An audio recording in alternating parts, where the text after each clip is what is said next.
Hello everyone, my name is Linh. I'm a junior from Saigon University. Today is my field trip. Actually, it is my second field trip. This time I will go to the central places and Highland in Vietnam. Those are wonderful places. Let's go and discover that place with me.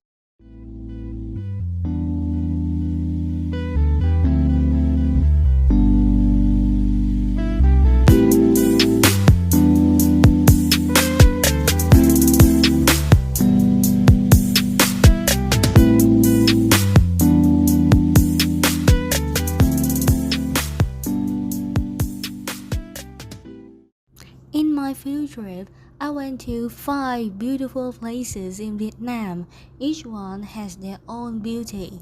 First destination is in Nha Trang, Khánh Hòa province.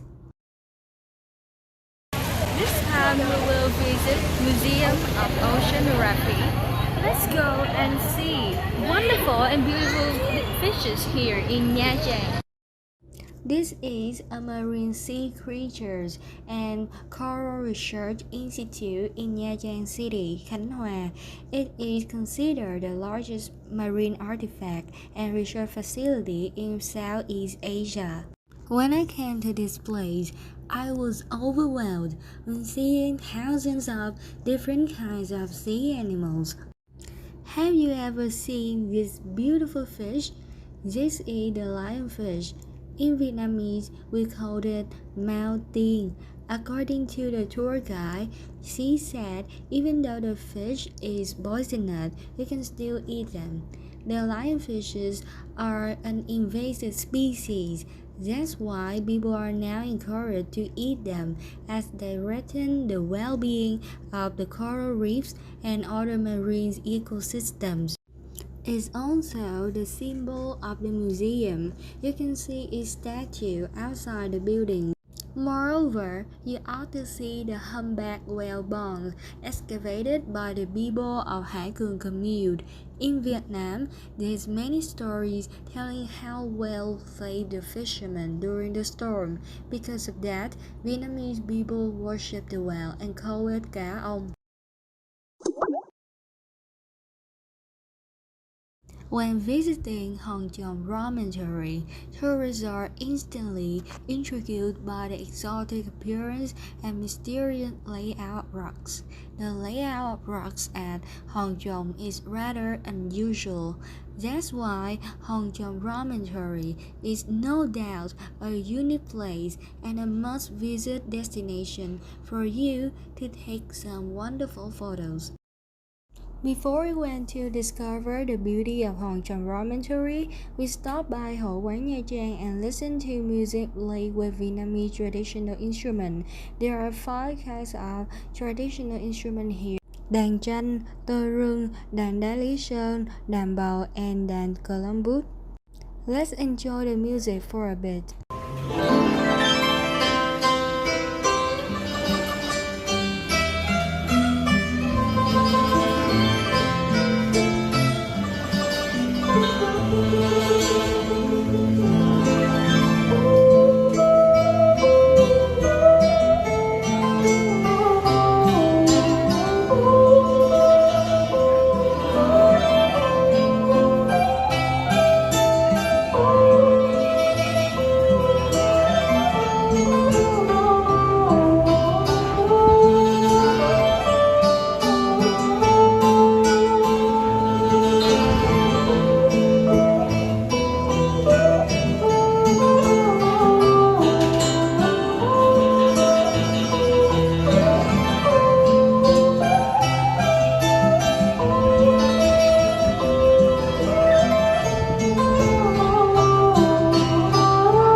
Wow, I was captivated by this melodic music. However, I have a question about đàn tranh, which is considered as the princess of Vietnam's traditional folk string instruments. Why don't we ask the musician?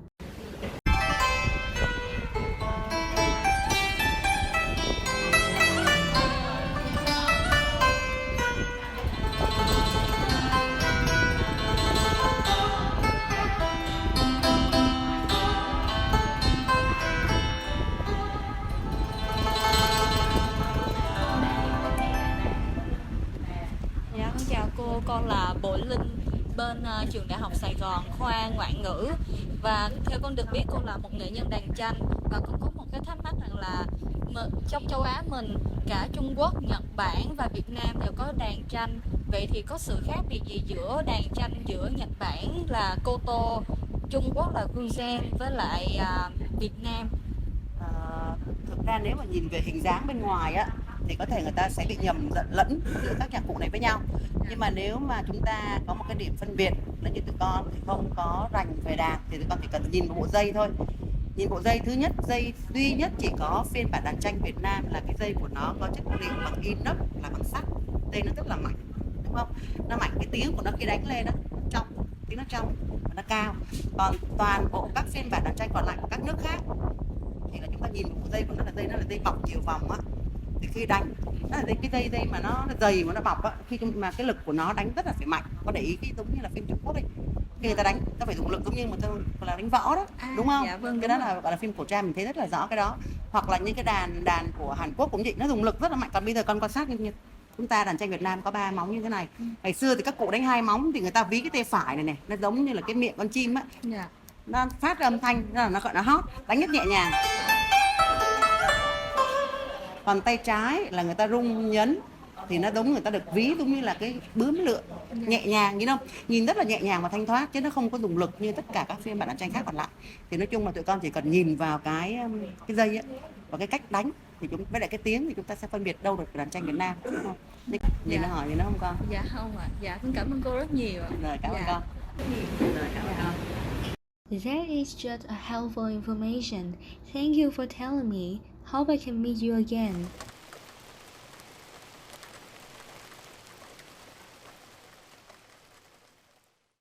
Nha Trang Cathedral has several names, like the name Stone Church because it was built of stone, or Ngã Sáu Church because it is located near a traffic circle. But the most popular name is Núi Church as it is built on a small mountain, which means núi in Vietnam. I was impressed with the cathedral's architecture. There is a large dome and rose-shaped doorways in typical Gothic style. Inside the church, there is a large and airy space. The colorful glass windows really caught my attention. On the bell tower, there is a big clock with 4 faces facing in 4 directions. Outside the church, in the yard, you can see lots of sculptures depicting the saints. To go and visit the church, you don't have to pay any fee. It's free of charge. However, please keep in mind that this is a sacred place. Be careful with how you dress. Pants and skirts are accepted as long as their lengths are over the knee. Now we move to another place, that is Eo Gió, which is located in Bình Định province. It can also be called the Windy Pass in English. With its scenic beauty, Eo Gió won't disappoint you. It is an unforgettable experience as I was surrounded by rough cliffs, massive caves, gusty wind, and deep blue water smashing against large rock. If you want to take a beautiful sunrise photo on the sea, this is the best place to capture that moment. Hội An Asian Town is located in Vietnam's central Quảng Nam province, reflecting a unique cultural fusion. Hội An Old Town was listed as a World Cultural Heritage by UNESCO in 1999. In the past, Hội An was an exclusive trading port between European and Asian businessmen. This is where Chinese, Japanese, and Portuguese traders have left their own vestiges via diverse architectural patterns. The Japanese bridge, or Pagoda, was built by the Japanese merchants. Its construction is related to a Japanese monsters legend called Namazu. It is believed that the monster's movement causes earthquakes and floods. Its head is located in India, while its body is in Vietnam and its tail in Japan. The ridge was built to bring down Namazu's back to prevent the monster from causing natural disaster in the three countries. This is also an illustration on the 20,000 Vietnamese đồng note. If you go to Hoi An Asian Town, don't forget to check out this fantastic destination. Cantonese Assembly Hall is a historically significant relic of Hoi An Asian Town. It was constructed in the late 19th century. It used to be the place of meeting, exchange, and gathering of the Chinese. The material for building this place is wood and stone. The fountain in the middle of the courtyard, depicting the legend about the fish turning into a dragon, is really impressive. The garden here is spacious and decorated with many plants. When entering the gate, you will admire a large painting of three famous characters of the Three Kingdom period, Lưu Bị, Trương Phi, and Quan Công. Opposite this painting, there is another one depicting the story of Quan Công riding a horse to protect Lưu Bi's wives. Hoi An Old Town sure has many destinations for you to explore the culture and learn about the past. And I wonder what foreign visitors think about this place. I'm Charlotte from the Netherlands. And I'm Donna from the Netherlands. No, thank you. It is your first time to visit Vietnam. Why do you choose Hoi An to visit? Why we? Yeah. I think a lot of people told us Hoi An was very nice. And we were going from north to south and we're flying out on Ho Chi Minh, so it was on the way, I think. Yeah. And which part of Hoi An do you find the most interesting? For example, architecture, history, or the food? Actually, we did not see a lot of Hoi An yet because of the weather. So Yes. don't know that. But I think we very much like the lights and the vibe on the streets. Just the way people live here is nice. Thank you very much. It's great to meet you guys here. I wish you have an unforgettable trip in Hoi An. Now we'll go and discover Ngũ Hành Sơn Mountain, but let's look at our map first. Okay, from the map, I can tell you that we'll have to move a lot and we have 4 places in Ngũ Hành Sơn Mountain to go. Linh Ứng Pagoda, Tam Thai Pagoda, and Huyền Không Cave. However, I'll just tell you about the Huyền Không Cave as out of 3, its scenery blows my mind away. Huyền Không Cave is located on the highest mountain in Ngũ Hành Sơn Mountain. Inside the cave, on a sunny day, the light shines down through the dome. You will feel the most shimmering beauty of the marble. Although this is a cave, there's enough sunlight, no humidity, no need for electric lights. When I stepped inside the cave, I was stunned. I thought I had stepped into a mysterious, magical world. Though mysterious as it is, I felt calm and at peace.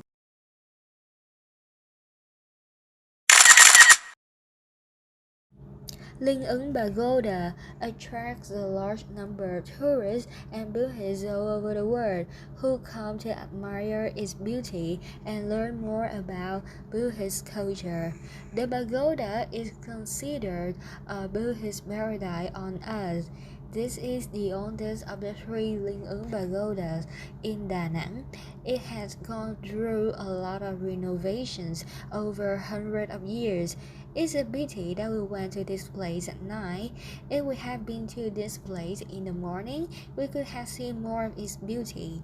but I have to say that the statue of Lady Buddha with the lightning at night is outstanding. Da Nang is also a wonderful city that attracts lots of foreign visitors. What do they think about this place? So it is your first time to be in Da Nang. Yes. So how do you feel about this? Okay, so the city is very beautiful, I must say. The architecture and the infrastructure is really good. I think, I like the weather much. Like for the last few days, it's been rainy, but I think still it's the environment is very pleasant. So that's what I feel about as the Nang is a very beautiful and nice city. So why do you choose Da Nang to visit? So I have heard so much about this. So my one of the friends has been to Vietnam recently, and I have heard so much about the city. And the main reason was the Hoi An city, which is the one of the UNESCO listed city. Yes. So yeah, so that is the reason I'm visiting there. Oh, so you know group of friends, right? And Yes, through my friends. Yes. will you visit Da Nang once again in the Yes, future? definitely. Yes. So, Yeah. on the first day itself, I have decided that I'm going to visit the city again for sure. Thank you. Thank you. Wish to meet you again and hope you have a wonderful time here. I have been to Dalat many times and I'm still in love with this place. The fresh air, the atmosphere, I think I never feel boring whenever I come to Dalat. In the field trip, I've been to Dalat train station, Trúc Lâm Zen Monastery, Domaine de Marie Church, Lambien Mountain, King Palace 1 and 3. Finally, we had the cultural exchange Tây Nguyên Cung. This is my first time I have visited King Bảo Đại Palace, which is Palace 1 and 3. I really liked the princes and princesses room in Palace 3. In the Palace 1, I was surprised to see the helicopter at the back of the building. At night, I went to Lam Viên Square with all of my friends and we got to experience something that we'll never forget.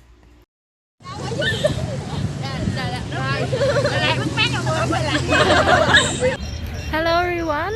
Right now I'm in Lam Viên Square, and this place is terribly beautiful. It's magnificent.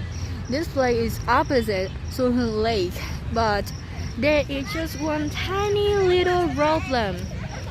It's terribly cold. It's freezing cold. So before you go to this place, I think you need to prepare a long pants in advance and a warm coat. Please remember that. That's the end of my journey. Thank you for listening to my vlog. See you next time.